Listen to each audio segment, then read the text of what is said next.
ভুঁড়ির স্মেলটা দূর করার জন্য আগে থেকে হলুদ, দারচিনি, এলাচ দিয়ে ভুঁড়ি একটু সময় নিয়ে সিদ্ধ করেছিলাম 10 মিনিটের মতো।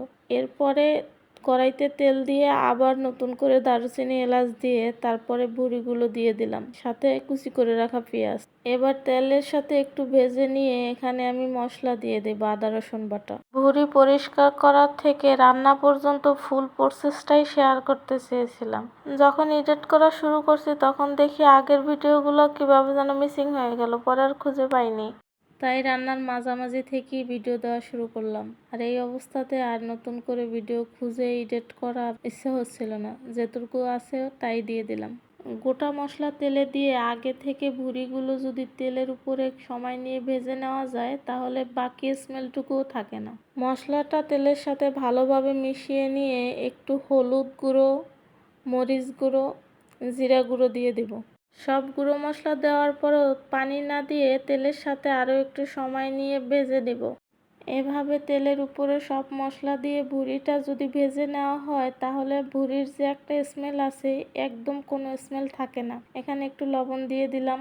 বেশ অনেকটা সময় ধরে সব মশলা দিয়ে ভুঁড়িগুলো ভেজে নেওয়ার পরে যখন এভাবে কড়াইতে লেগে যাবে তখন এর মধ্যে অল্প পরিমাণে পানি দিয়ে দিতে হবে, শুধু একটু সিদ্ধ হওয়ার জন্য।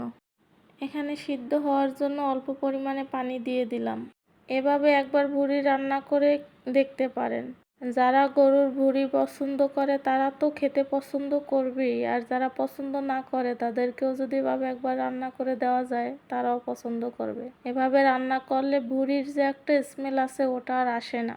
ঢাকনা দিয়ে ঢেকে ভালোভাবে রান্না করে নেওয়ার পরে যখন এই পর্যায়ে আসবে তখন আবারও ঢাকনা দিয়ে ঢেকে চুলার আঁচটা একেবারে লো হিটে রেখে আরও 20 মিনিটের মতো রান্না করে নিতে হবে। আর কেউ যদি একেবারে শুকনো শুকনো খেতে পছন্দ না করে এ পর্যায়ে এসেও রান্নাটা কমপ্লিট করা যায়। চুলার আঁচ কমিয়ে আমি 20 মিনিট রান্না করার পরে আমার রান্নাটা কমপ্লিট হয়ে গেল। এই পর্যায়ে এসে এবার তুলে নিলেই হয়ে যাবে। এই প্রসেসগুলো ফলো করে যদি রান্না করা হয় তাহলে গরম ভাত কিংবা রুটি অথবা খালিও খাওয়া যায়, এতটাই মজা হয় এই ভুঁড়ি রান্নাটা। রান্নাটা ভালো লাগলে ভিডিওটি শেয়ার করার অনুরোধ রইল, চ্যানেলটি সাবস্ক্রাইব করার অনুরোধ রইল। আল্লাহ হাফেজ।